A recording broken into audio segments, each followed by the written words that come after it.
I know one thing is for sure, that if I had had some of these insights, I could have done a lot better for myself, and I could have avoided a lot of the mistakes that I made. Hello and welcome to CallumConnects Micro-Podcast. Our guest today is Marvin Storm.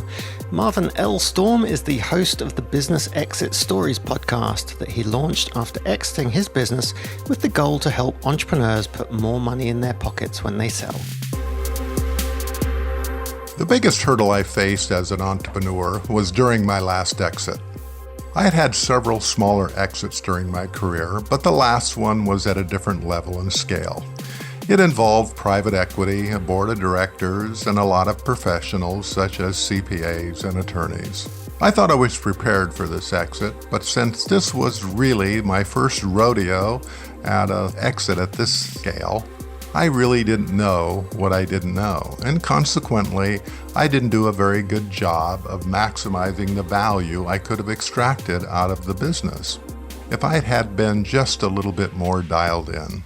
After stepping away from my business, my plan was simply to fade to black and enjoy life for a while, because after spending so many years and decades with my foot on the gas, I figured it was time to do some of the things that I'd always wanted to do, and to take some time and just kick back and enjoy life.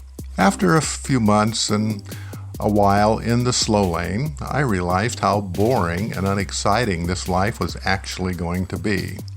Since I had spent so many years in the fast lane and had always been energized by my business, I felt that I needed to do something that would leverage my experience that I'd gained over my career.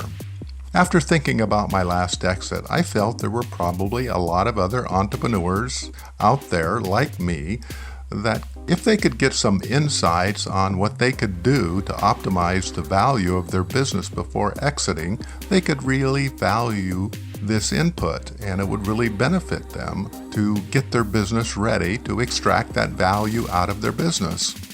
Since I listen to podcasts all the time, I decided I would do a podcast about how entrepreneurs can put more money in their pocket when they sell by implementing a handful of concepts that will dramatically improve the value of their business when it comes time for their own exit. Instead of interviewing other entrepreneurs that had sold their business, I decided that I would interview the deal makers that are involved in facilitating the actual exit process. These are the M&A advisors, the investment bankers, business brokers, and other transaction professionals that bring their good, bad, and some real ugly stories to the podcast and how their deals were good or bad, and the key takeaways from these stories. The transactions they share are real and actually happened, and they have some great takeaways from them that every entrepreneur would benefit from. After doing the podcast for the last couple of years, I know one thing is for sure, that if I had had some of these insights that are shared here on the podcast, I could have done a lot better for myself, and I could have avoided a lot of the mistakes that I made. What I've learned from my whole experience is that successfully exiting a business is not so much of rocket science. It's really about a process.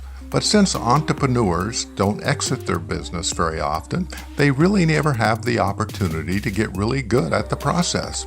And it is a process.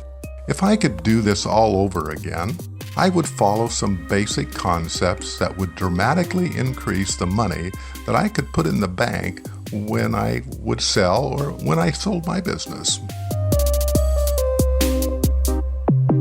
If you enjoy learning from entrepreneurs, just do a search for CallumConnects in Google. I've done deep dive interviews with more than 1,500 entrepreneurs and business leaders so that you can learn from them.